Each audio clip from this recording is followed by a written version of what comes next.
নমস্কার বন্ধুরা, নতুন একটি পর্ব দেখার জন্য সবাইকে স্বাগত জানাই। আজকে আমি গাঁটি কচুর একটা অসাধারণ রেসিপি শেয়ার করতে চলেছি। আপনারা প্রথম থেকে শেষ পর্যন্ত দেখতে থাকুন, আশা করি আপনাদের ভালো লাগবে। যে সমস্ত বন্ধুরা আজকে প্রথম দেখছেন তারা চ্যানেলটি সাবস্ক্রাইব করে পাশে থাকবেন, আর পুরাতন বন্ধুরা একটা লাইক দিয়ে দেখতে থাকবেন। গাঁটি কচু আমরা অনেকেই খেতে পছন্দ করি না, তবে এভাবে যদি গাঁটি কচু রান্না করা যায় সবাই কিন্তু বেশ তৃপ্তি সহকারে খাবে। আর এখানে একটা সিক্রেট উপকরণ দেব, যেটার জন্য এই গাঁটি কচুটা খুব ভালো লাগবে। তবে চলুন বেশি দেরি করে না করে এই রেসিপিটা শুরু করে দিই। গাঁটি কচু নিয়ে আমি গাঁটি কচুগুলোর দুটো সাইড ভালো করে কেটে দিচ্ছি। কেটে একটা বাটিতে তুলে নিলাম। এবার এগুলোকে ভালো করে ধুয়ে নিয়ে এলাম। এবার একটা প্রেসার কুকারে দিয়ে ভালো করে 3টা সিটি দিয়ে আমি সেদ্ধ করে নেব। আপনারা এটার ছাল ছাড়িয়েও সেদ্ধ করতে পারেন, আমি ছাল শুদ্ধ সেদ্ধ করে নিচ্ছি। 3টে থেকে 4টা সিটি বাজিয়ে আমি এটাকে সুন্দর করে সেদ্ধ করে নেব। গাঁটি কচুটা আমরা ঝোল, টক আর ইলিশ মাছের দিয়ে ঝোল আর ভর্তা এগুলো খেয়ে থাকি, তবে এভাবে একবার রান্না করলে দারুণ লাগে খেতে। গাঁটি কচুগুলোকে নিয়ে নিয়েছি। এবার কিছুটা চিংড়ি মাছ নিয়েছি। চিংড়ি মাছটাকে ভালো করে ছাড়িয়ে নিচ্ছি। এই চিংড়ি মাছ যদি দেওয়া যায় গাঁটি কচুটার টেস্ট কিন্তু দুর্দান্ত হয়ে থাকে।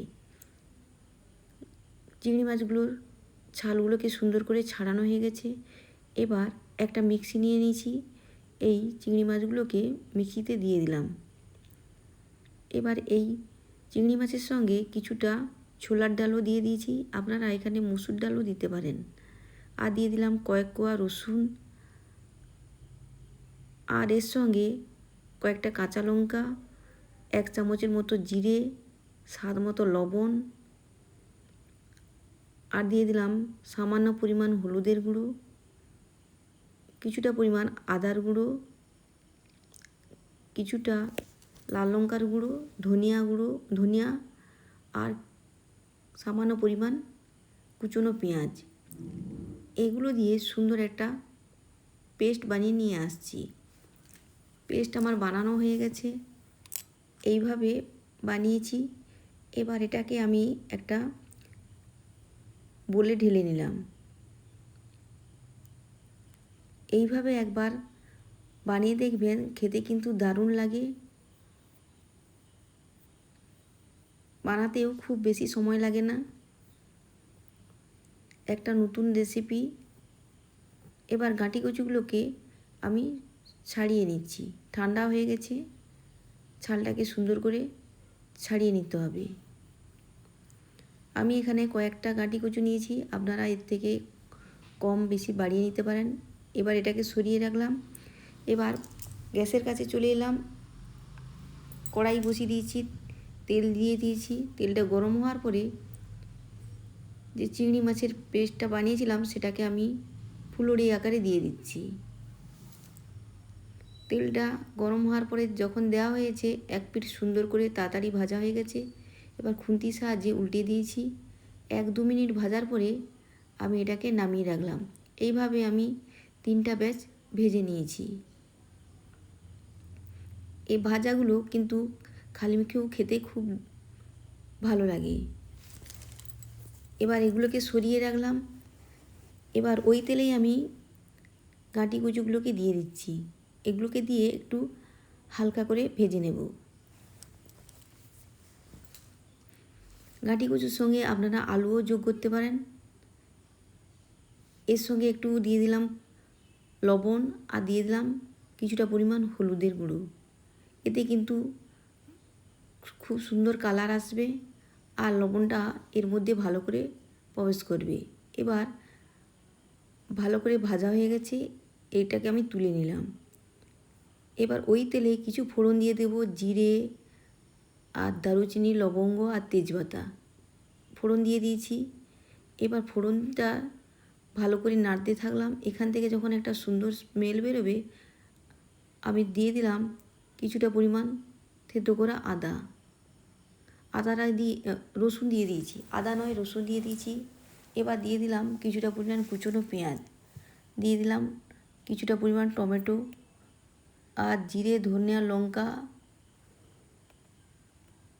লবণ, এই বেসিক মশলাগুলো আমি দিয়ে দিলাম। দিয়ে কিছুক্ষণ নাড়ার পরে একটু জল দিয়ে দিলাম। জলটা দিয়ে আবারও ভালো করে সুন্দর করে নেড়ে চেড়ে কষিয়ে নিচ্ছি।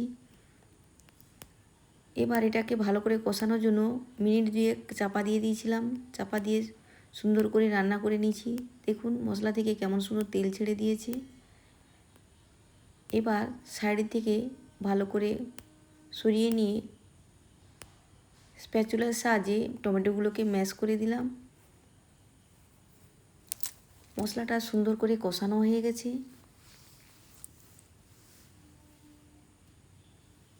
এরপরে আমি এতে দিয়ে দেব ভেজে রাখা গাঁটি কচুগুলো। এগুলোকে দিয়ে ভালো করে কষিয়ে নিলাম। এবার ঢাকনা চাপা দিয়েও সুন্দর করে কষিয়ে নিয়েছি। দেখুন কেমন সুন্দর তেল ছেড়ে দিয়েছে। ঢাকনা খুলে নিয়েছি। ঢাকনা খুলে নেওয়ার পরে খুন্তি দিয়ে আবারও সুন্দর করে কষিয়ে নেওয়ার পরে এতে আমি পরিমাণ মতো গরম জল দিয়ে দিলাম। এই রেসিপিতে একটু বেশি পরিমাণে গরম জল দিতে হবে, না হলে গাঁটি কচুগুলো ভেঙে যাওয়ার পরে একদম মোটা হয়ে যাবে। ঝোলটা ভালো করে ফোটার পরে আমি ভেজে রাখা পকোড়াগুলোকে দিয়ে দিলাম আর কিছুটা দিয়ে দিলাম ধনেপাতা। এটাকে দিয়ে আবারও 2-3 মিনিট ভালো করে ফুটিয়ে নেওয়ার পরে দিয়ে দিলাম হাফ চামচের মতো গরম মশলার গুঁড়ো আর দিয়ে দিলাম কিছুটা পরিমাণ কুচনো লঙ্কা আর সামান্য পরিমাণ ঘি। দেওয়ার পরে ভালো করে নেড়ে চেড়ে নিলাম। 1-2 মিনিট হাই ফ্লেমে রান্না করার পরে আমি গ্যাসটাকে অফ করে দিচ্ছি। এরপরে ঢাকনা চাপা দিয়ে রেখে দেব যতক্ষণ না পরিবেশন করছি ততক্ষণ পর্যন্ত। এবার ঢাকনা খুলে নিয়েছি। দেখুন তরকারির কালারটা কেমন সুন্দর হয়েছে। এইভাবে একবার রেসিপিটা বানিয়ে দেখবেন বন্ধুরা, কেমন হয় তা কমেন্টসে জানাবেন। আজকের রেসিপিটা যদি একটু ভালো লেগে থাকে বন্ধুদের কাছে একটাই অনুরোধ, লাইক, কমেন্ট, সাবস্ক্রাইব করে পাশে থাকবেন। আর এতক্ষণ পর্যন্ত যে সমস্ত বন্ধুরা কষ্ট করে আমার ভিডিওটি দেখছেন তাদের অসংখ্য অসংখ্য ধন্যবাদ। ভালো থাকবেন, সুস্থ থাকবেন। দেখা হবে অন্য কোনো রেসিপির সঙ্গে। আজকে তবে আসি বন্ধুরা, টাটা।